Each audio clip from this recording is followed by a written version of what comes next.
Greetings, this is Paul the Poke from paulthepoke.com. Today's topic, Sukkot, Tabernacles. That's year 5778 on a Hebrew calendar, 2017 on a Gregorian calendar. Scripture references out of Leviticus 23, verses 33 through 36.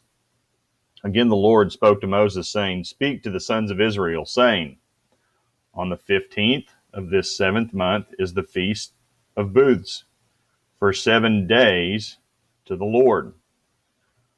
On the first day is a holy convocation. You shall do no laborious work of any kind. For 7 days you shall present an offering by fire to the Lord.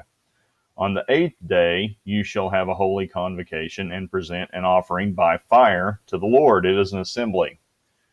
You shall do no laborious work." So here we are, October 2017 on a Gregorian calendar. Per the sighting of the new moon, the feast, it's also known as, is scheduled to begin on Friday, October 6th, and proceed through Thursday, October 12th. Now, in God's timing, the festival is scheduled to run from Tishri 15 through the 21st on a Hebrew calendar, and that's what's noted up in Leviticus. And Tishri 1 is declared at the sighting of the new moon, and we know that happened earlier a couple of weeks ago. Now, part of the holiday is a road trip and a vacation to Jerusalem. Every family needs to build a sukkah, singular. Families will build Sukkot, plural. And a sukkah can be translated as a booth, a cottage, covert, pavilion, tabernacle, or tent, and that is per Strong's Concordance. The tents serve as a reminder to the 40 years of wandering in the desert due to a lack of faith in God after the Exodus from Egypt. Also, we'll take a look at Leviticus 23, verses 42 through 43. You shall dwell in booths for 7 days. All native Israelites shall dwell in booths, that your generations may know that I made the people of Israel dwell in booths when I brought them out of the land of Egypt. I am the Lord your God. Now, despite their faithless attitude, the holiday is a thanksgiving for the gracious provision and safety God showed Israel during their travels in the desert, as noted in Deuteronomy 8. And the appointment, or the holiday, also marks the end of the harvest season.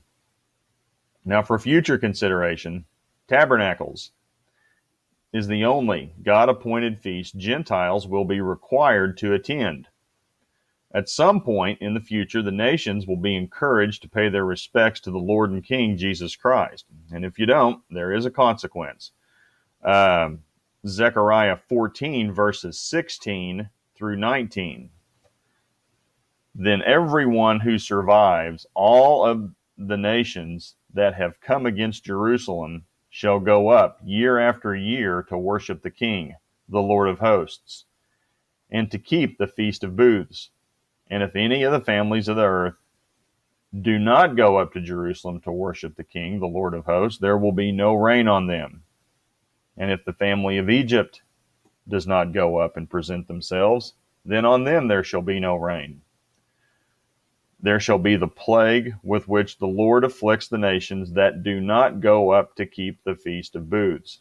This shall be the punishment to Egypt and the punishment to all the nations that do not go up to keep the Feast of Booths. And again, that's for future consideration. At some point, take it the Lord will institute this to all the nations. It says so. And until then, we wait. We wait for him to return, and we wait for him to establish his kingdom. So if you're interested in these things, please feel free to check out paulthepoke.com keyword category, fall feasts. Thanks a lot. You guys take care. Bye.